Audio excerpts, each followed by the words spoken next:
आजकल की हाईटेक दुनिया में हर तरफ बड़ी बड़ी कॉम्प्लेक्स मशीनें हैं। लेकिन सोचिए, अगर हम कहें कि सबसे महंगे गैजेट्स और यहाँ तक कि हमारे पावर ग्रिड की सुरक्षा एक बहुत ही छोटी और मामूली सी चीज पर टिकी है। आज हम बिजली के उसी गुमनाम हीरो यानी फ्यूज की कहानी जानेंगे। जरा देखिए, एक तरफ तो ये इतने बड़े बड़े पावर सबस्टेशंस और दूसरी तरफ ये छोटे छोटे सिलेंडर। भाई, इनका आपस में क्या कनेक्शन हो सकता है? चलिए, आज इसी राज से पर्दा उठाते हैं और देखते हैं कि कैसे ये मामूली सी दिखने वाली चीज इतने बड़े और कॉम्प्लेक्स सिस्टम की हिफाजत करती है। तो आज की हमारी चर्चा में हम इस फ्यूज की पूरी कहानी को 5 हिस्सों में समझेंगे। पहले देखेंगे कि यह हमें बचाता कैसे है, फिर इसकी बनावट को समझेंगे, इसके एवोल्यूशन को देखेंगे, इसके एक साथी से इसकी तुलना करेंगे और आखिर में ये जानेंगे कि आज भी ये इतना ज़रूरी क्यों है। तो देखिए, किसी भी इलेक्ट्रिकल सर्किट में ना एक खतरा हमेशा मंडराता रहता है, और वो खतरा है ओवर करंट का। मतलब करंट का अचानक से बहुत ज़्यादा बढ़ जाना। ऐसा अक्सर शॉर्ट सर्किट की वजह से होता है, और अगर इसे टाइम पर ना रोका गया तो इक्विपमेंट तो जलेंगे ही, आग लगने का भी पूरा खतरा रहता है। और बस इसी खतरे से बचाने के लिए मैदान में उतरता है हमारा हीरो फ्यूज। इसकी परिभाषा देखिए कितनी सिंपल है। ये बस धातु का एक छोटा सा कमजोर सा टुकड़ा है जिसे सर्किट में लगाया जाता है।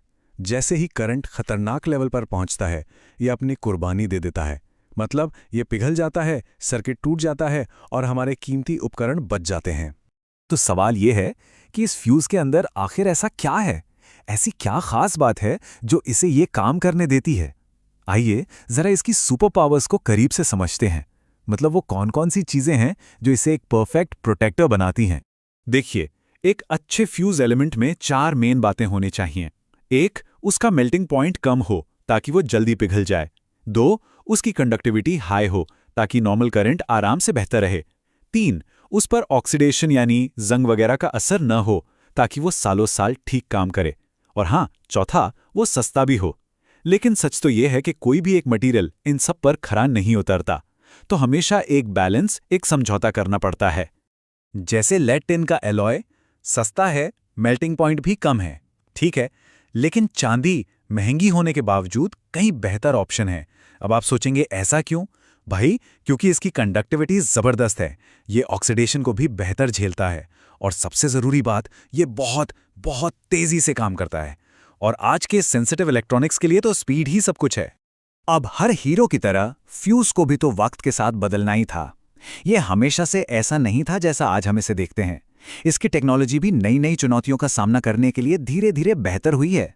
ये देखिए, ये है क्लासिक पुराने जमाने वाला फ्यूज। कई लोग इसे किट कैट फ्यूज के नाम से भी जानते हैं। सिस्टम बहुत सिंपल था। एक चीनी मिट्टी का होल्डर जिसमें एक पतला सा तार फंसा होता था। तार जला तो बस एक नया तार लगा दिया। लेकिन इसमें 2 बड़ी दिक्कतें थीं। एक, इसकी करंट झेलने की क्षमता यानी ब्रेकिंग कैपेसिटी बहुत कम थी, और दूसरा, लोग अक्सर अंदाजे से कोई भी तार लगा देते थे, जिससे सारी सेफ्टी का मकसद ही खत्म हो जाता था।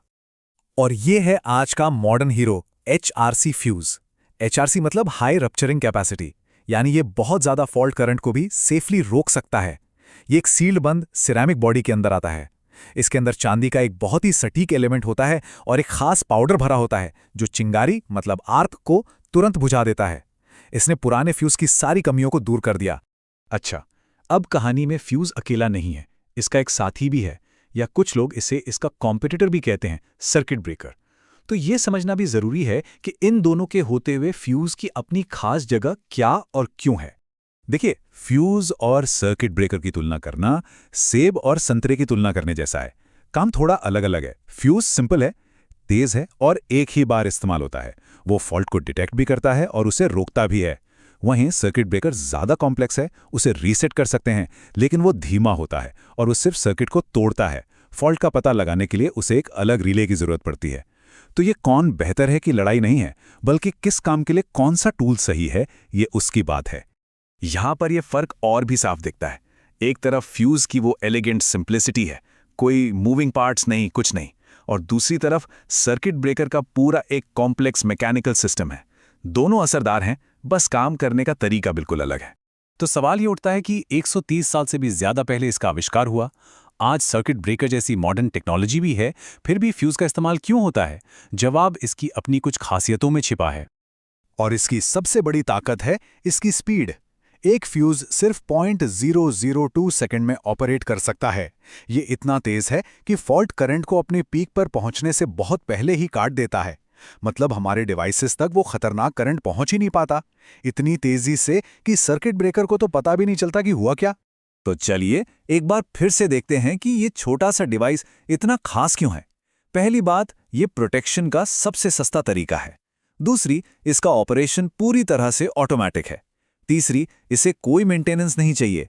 और चौथी, ये बड़े से बड़े शॉर्ट सर्किट करंट को भी बिना किसी शोर, धुएं या धमाके के तोड़ देता है। इन्हीं वजहों से 19वीं सदी का यह आविष्कार आज भी इलेक्ट्रिकल सेफ्टी की दुनिया का एक अहम हिस्सा है। और एक मजेदार बात, इसे 1890 में थॉमस एडिसन ने बनाया था और तब से लेकर आज तक इसका मूल मकसद वही है, सबसे सस्ती और सबसे भरोसेमंद सुरक्षा देना। तो अगली बार जब किसी प्लग में एक छोटा सा कांच का फ्यूज देखें तो उसे सिर्फ तार का एक टुकड़ा मत समझिएगा। वो एक जीनियस डिजाइन है, एक ऐसा प्रोटेक्टर है जो हमें सिंप्लिसिटी की ताकत की याद दिलाता है। और ये हमें सोचने पर मजबूर करता है कि हमारी इस मॉडर्न दुनिया में और कौन कौन से ऐसे ही सिंपल लो टेक समाधान हैं जो चुपचाप हमारी रक्षा कर रहे हैं, हमारी नजरों से छिपे हुए।